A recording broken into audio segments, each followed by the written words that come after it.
जय सनातन धर्म की। प्रिय सनातनियों, आप सभी का स्वागत है हमारे इस कार्यक्रम में। सनातनियों, महाभारत का युद्ध हुआ तो भगवान श्री कृष्ण ने अर्जुन को तैयार किया। अर्जुन ने अपना गांडीव रख दिया, लेकिन भगवान श्री कृष्ण ने उन्हें युद्ध के लिए प्रोत्साहित किया और अर्जुन ने वो गांडीव उठा लिया। वर्तमान के अंदर भी माहौल वैसा ही है, लेकिन इस बार गांडीव कौन उठाएगा? भगवान श्री कृष्ण किसको प्रेरित करेंगे? वो अर्जुन कौन है जो इस महायुद्ध के अंदर अपने गांडीव से इस युद्ध की दिशा और दशा दोनों तय करेगा? सनातनियों, प्रश्न बहुत साधारण सा है, लेकिन इसका उत्तर उतना ही गंभीर है। इस धनुष के उठाने की प्रक्रिया को अगर आपको समझना है तो चलिए हम भगवान राम के समय पर चलते हैं। माता सीता मंदिर जा रही हैं और देखती है कि एक शस्त्र धनुष रखा है और माता सीता उसकी सफाई करती हैं और ये दृश्य राजा जनक देखते हैं कि परशुराम का ये शस्त्र, ये धनुष, जिसे अच्छे अच्छे योद्धा नहीं उठा पाते, सीता ने इसे कैसे उठा लिया? तो यही वो प्रकृति का पहला संकेत समझते हैं और माता सीता के स्वयंवर की तैयारी करते हैं और शर्त भी वही रखते हैं कि जो इस धनुष को उठा करके प्रत्यंचा चढ़ा देगा, उसी के साथ माता सीता का विवाह होगा। यानी प्रकृति का पहला संकेत कि ये धनुष जो भारी है, लेकिन जिसके हाथ में धर्म ध्वजा होगी उसके लिए भारी नहीं होगा, और जो पाप के रास्ते पर खड़ा है, अधर्म के रास्ते पर खड़ा है, जिसके ऊपर अधर्म का बोझ है, वो तो इस धर्म के शस्त्र को उठा भी नहीं पाएगा, हिला भी नहीं पाएगा। और सनातनियों, यही होता है वर्तमान के अंदर भी। यदि कोई इन परिस्थितियों को देख रहा है और सोच रहा है कि इन परिस्थितियों से निकलने का रास्ता उसके पास है, चाहे फिर वो उसकी कूटनीतिक चाल हो, राजनीतिक उनकी अपनी प्रतिभा हो, या उनके देश की ताकत हो, इकोनॉमिकल ताकत हो, या धार्मिक शास्त्र ग्रंथों का बहुत बड़ा ज्ञान हो, या लाखों करोड़ों चेले हों,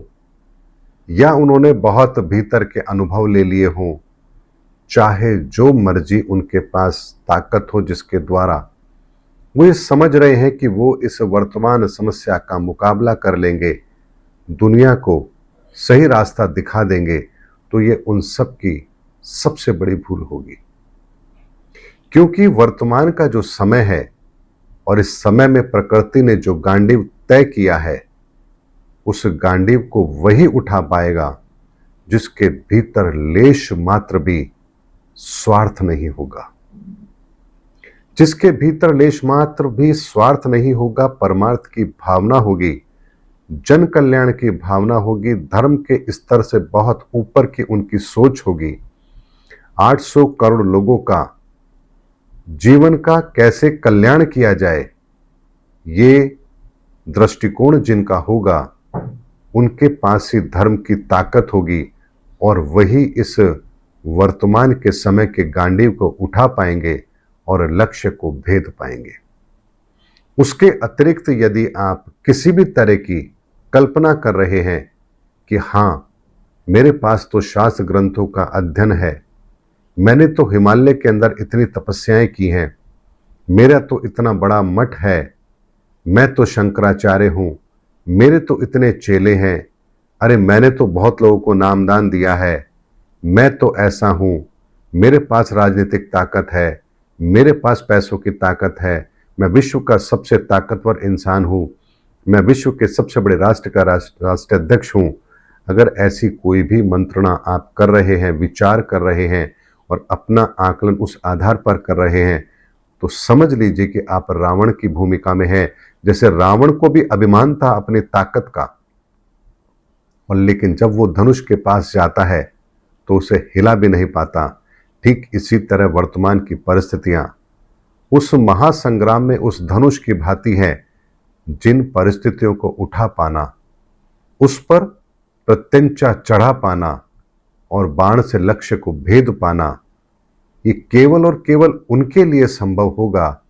जो धर्म की स्थापना के लिए इस धरा पर कार्य करेंगे और जिनका एकमात्र लक्ष्य है इस धरा पर धर्म की स्थापना, सनातन की स्थापना, मानवता का कल्याण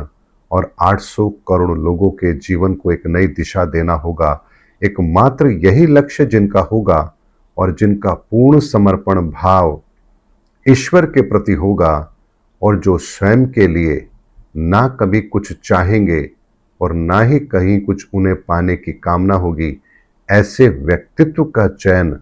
अब प्रकृति के द्वारा किया जाएगा और वो जो चयन होगा वहीं से सारे काम इस आने वाले समय के अंदर इस धरा पर होंगे। इसीलिए आप भी चाहते हैं कि ईश्वर आपका उस कार्य के लिए चयन करे, तो अपने भीतर निस्वार्थ भाव, मानवता, सेवा, समर्पण भाव और अपना संपूर्ण समर्पण ईश्वर के प्रति रखिए। आपको उस कार्य के लिए चुना भी जाएगा और आप उस कार्य को कर भी पाएंगे, क्योंकि ये धर्म युद्ध है और यहाँ केवल और केवल ताकत धर्म की काम आती है। इसलिए अधर्म का यदि आपके पास एक बाल के बराबर भी कोई स्थान है तो आप उस धर्म के कार्य में कभी सम्मिलित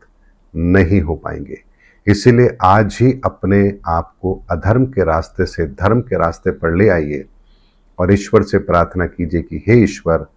इस महायुद्ध के अंदर जब आप गांडीव उठा रहे हैं तो हमें अपनी सेना के अंदर एक छोटा सा स्थान ही हमें दे दीजिए, ताकि हम इस धर्म युद्ध के अंदर आपके साथ सहभागी बन पाए। और ये धर्म युद्ध का जो प्रत्यक्ष समय चल रहा है, इसमें अब बहुत जल्द अर्जुन खड़ा भी होने वाला है और गांडीव उठा करके प्रत्यंचा के अंदर वो टंकार देने वाला है, जहां से महाभारत का ये युद्ध आरंभ हो जाएगा। सनातनियों, वीडियो बहुत ही सांकेतिक है, लेकिन ये वीडियो हर किसी के लिए भी नहीं है, लेकिन जो धर्म के रास्ते पर हैं उन्हें ये वीडियो एक प्रमाण की तरह मैं दे रहा हूँ, ताकि वो भविष्य के अंदर होने वाली घटनाओं को सहजता के साथ समझ पाएं। उम्मीद करता हूँ सनातनियों, मेरा वीडियो आपको जरूर अच्छा लगा होगा। अगले वीडियो में आपसे फिर भेंट होगी, तब तक हमारे चैनल पर बने रहिए। जय सनातन धर्म की, जय धर्मयुग की, जय सनातन विश्व।